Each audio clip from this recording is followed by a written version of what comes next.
نحمده ونصلي ونسلم على رسول كريم أما بعد فأعوذ بالله من الشيطان الرجيم بسم الله الرحمن الرحيم ما كان محمد أبا أحد من رجالكم ولكن رسول الله وخاتم النبيين وكان الله بكل شيء عليما صدق الله العظيم وقال النبي صلى الله عليه وآله وسلم أنا خاتم النبيين لا نبي بعدي أو كما قال عليه الصلاة والسلام. جناب صدر، معزز اساتذہ کرام اور میرے عزیز ساتھیوں، سب سے پہلے میں آپ سب کو حضور اکرم صلی اللہ علیہ وسلم کا ایک عظیم تحفہ پیش کرنا چاہتا ہوں کہ وہ ہے السلام علیکم ورحمۃ اللہ وبرکاتہ.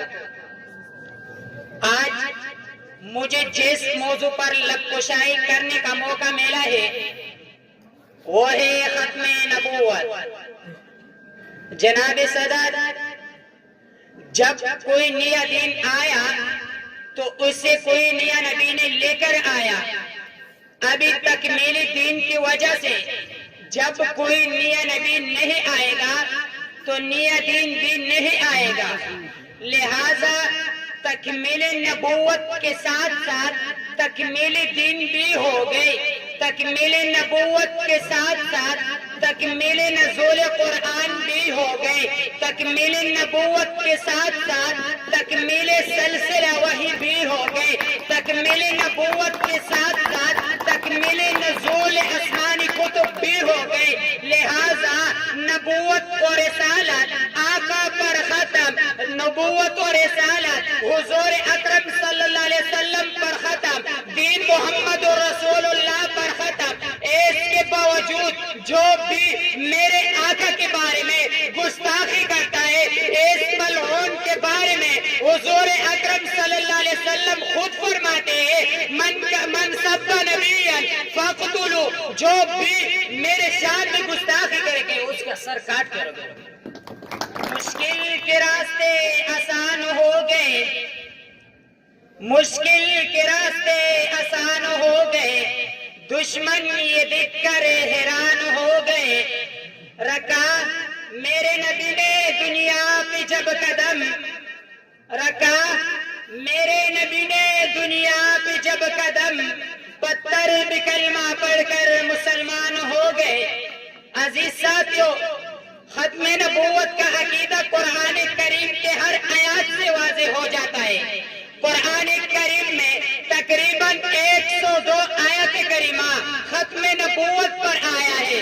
قرآن کریم میں سورۃ الاحزاب کے 40 نمبر آیت میں رب کائنات فرماتا ہے ما کان محمد ابا احد من رجالکم ولکن رسول اللہ وخاتم النبیین. محمد رسول اللہ سرور کائنات، شافع معشر، تاجدار نبوت، تمہارے مردوں میں سے کسی کا باپ نہیں بلکہ اللہ تعالیٰ کا رسول اور خاتم النبیین. جناب صدر، ختم نبوت کا عقیدہ حدیث مبارکہ میں بار بار آیا ہے.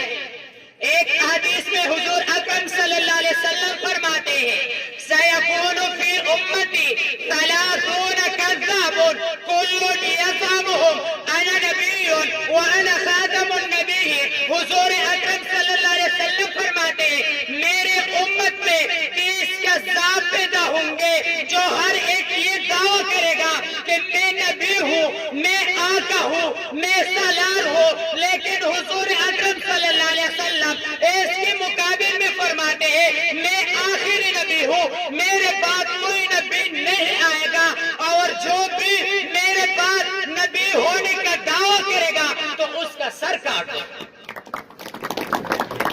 ایک اور حدیث میں حضور اکرم صلی اللہ علیہ وسلم فرماتے ہیں میرے اور مجھ سے پہلے گزرے ہوئے انبیاء کرام کا مثال ایک ایسی عمارت کی ہے جس میں ایک اینٹ کی جگہ خالی تھی. لوگوں نے اس عمارت کو دیکھا اور اس پر اعتراض کیا کہ یہ اینٹ کب لگائی جائے گی. جب حضور اکرم صلی اللہ علیہ وسلم نبی بن کر آیا تو حضور اکرم صلی اللہ علیہ وسلم نے فرمایا میں وہ آخر اینٹ ہوں جس نے اس عمارت کو مکمل کیا. عزیز ساتھیو، ختم نبوت کا عقیدہ ہمارے ایمان کا حصہ ہے اور اس عقیدے پر ایمان رکھنا سب مسلمانوں کا فرض ہے اور اس عقیدے کی سلامتی ہمارے دین کی سلامتی ہے. آخر میں اپنے تقریر کا اختتام اس شعر سے کرنا چاہتا ہوں. اے جنت تجھ میں حور و قصور رہتے ہیں، اے جنت تجھ میں حور و قصور رہتے ہیں، مہمان ضرور رہتے ہیں. میرے دل کی توقع جنت، میرے دل کی توقع جنت، میرے دل میں حضور رہتے ہیں. والسلام.